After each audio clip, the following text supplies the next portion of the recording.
దేశాన్నైనా రాష్ట్రాన్నైనా పరిపాలించే నాయకుడు కష్టకాలంలో అండగుంటాం, ఆదుకుంటాం, అధైర్యపడొద్దని చెప్పాలి గాని మన తెలంగాణ సీఎం ఎంత మంచి గురం చెప్తున్నాడో చూడుండ్రి. ఈ మాత్రం ఇగురం జనాలకు లేదా మరి? సూర్య భగవాను మొక్కుడు తెలియదా జనాలకు?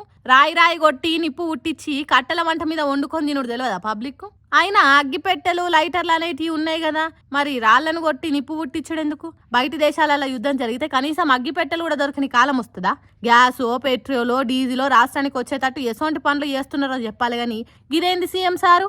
అంటే ఏఐ టెక్నాలజీ వచ్చినా ఈ రోజులల్లో తెలంగాణ జనాలను ఆది మానవుల తీరుగా బతుకమని చెప్తున్నావా సీఎం సారు? అన్నట్టు రేవంత్ రెడ్డి చెప్పిన ఈ వీడియోను సోషల్ మీడియాలో తిప్పుకుంటా కామెంట్లు పెడుతున్నారు. అయ్యా రేవంత్ రెడ్డి సారు, ఈ ఉత్తర సలహాలు ఇచ్చేదానికి కాదు మీరు సీఎం ఉన్నది, రాష్ట్రాన్ని ఈ కష్టకాలం నుంచి ఎట్లా కాపాడుతావో చెప్పు, అంతేగాని రాళ్ళు పట్టుకొని నడిచిపోండి అనే ముచ్చట్లు చెప్పక సారని అంటుర్రు.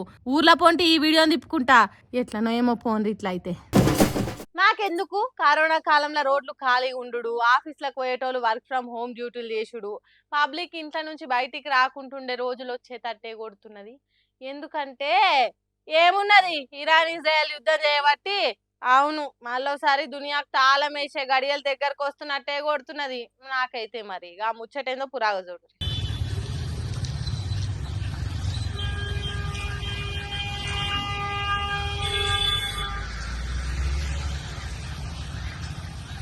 ఇంట్లో 2 సిలిండర్ల నిండా గ్యాస్ ఉన్నోళ్ళు, బండి కార్లల్లో ఫుల్ ట్యాంక్ పెట్రోల్ డీజిల్ ఉన్నోళ్లను మించిన కలిగినోళ్ళు లేరనుకునే కాలం వచ్చిందుల్లో. హైదరాబాద్ పట్నం మణికొండ ఏరియాలో ఉన్న ఓ petrol bunk no stock board పెట్టింది. ఇట్లా ఒక్కొక్క పెట్రోల్ బంకు నో స్టాక్ బోర్డులు పెట్టి చేతులు ఎత్తేస్తే పబ్లిక్ ఏం చేస్తారు పాపం? ఎంత మంచి బండి ఉన్నా ఇంకెంత మంచి కారు ఉన్నా దాన్ని నడిపే వడుసు వాయిల్ లేకుంటే మూలకు పెట్టి ఇంట్లో ముడుచుకొని కూర్చోవాల్సిందే. గిసోంటి నో స్టాక్ బోర్డులు చూస్తే కరోనా కాలం నాటి రోజులు దరిదాపులలోకి వచ్చినట్టే కొడుతున్నది. కరోనా కాలంలో గ్యాస్ ఉన్నది, పెట్రోల్ ఉన్నది, ఏడికంటే ఆడికి పోయేతానికి బండ్లు కార్లు ఉన్నాయి. కానీ ఇప్పుడు సీన్ రివర్స్ అయింది.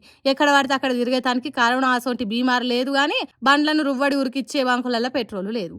గంటల కొద్ది లైన్లలో నిలబడ్డ బంకుల ముంగట బండ్లు ఇంచు కూడా ముందుకు గదులుతలేవు. ఇక వండుకొని తినేతానికి ఇంట్లో గ్యాస్ లేదు. గ్యాస్ ఇచ్చే ఏజెన్సీల ముంగట ఎన్ని గంటలు నిలబడి లైన్లు కట్టినా వంట గ్యాస్ దొరుకుతలేదు. 10-15 రోజుల కింద బుక్ చేసినా ఉక్కెడు బువ్వ వండుకునేతానికి గ్యాస్ రాకుండా అవుతాందట. అన్నిటికీ ఆధారమైన వంట గ్యాస్ ఇంట్లో లేకుంటే ఆకలి ఎట్లా తీరుతుంది? ఆఫీస్కి ఎట్లా పోతారు? పిల్లలు బడికి ఎట్లా పోతారు? ఇవన్నీ కాదు, తిండి తిప్పలు లేకుంటే ఎట్లా బతుకుతారు? 2-3 రోజులంటే ఎట్లనో వెళ్తుంది కానీ నెలకొద్దంటే ఎట్లా? బయట హోటళ్లలో కూడా గ్యాస్ లేదని చెప్పి రేట్లు ఇష్టం వచ్చినట్టు పెంచిండ్రు. ఏ తీరుగా చూసినా గ్యాస్ లేకుండా పెట్రోల్ డీజిల్ లేకుండా దునియా నడుచుడు కష్టమే. మళ్ళీ లాక్డౌన్ అసొంటిది కాకుండా ఇంచుమించు అసొంటి రోజులే వచ్చేటట్టు కొడుతున్నాయని అంటున్నారు. పరిస్థితి ఇట్లుండి పబ్లిక్ తిప్పల పడుతుంటే సర్కార్ మాత్రం మనకు సరిపోను స్టాక్ ఉన్నది, ఇంకా రావాల్సిన గ్యాసు పెట్రోల్ డీజిల్ పడవలల్ల పయనమైంది అన్నట్టు చెప్తున్నారు. పరిస్థితి పరిశాన్ కాకముందుకే ఈ గ్యాస్ పెట్రోల్ డీజిల్ తిప్పలు తీర్చాలని, దేశం ఆగం కాకముందుకే ఆదుకోవాలని, ఆ అడ్డమైన ఇరాన్ ఇజ్రాయెల్ యుద్ధం తొందరగా ఒడిచిపోవాలని కోరుకుంటారు. ఇంకోసారి ఇండ్లకే పరిమితమయ్యే రోజులు రావద్దని కోరుకునే పబ్లిక్.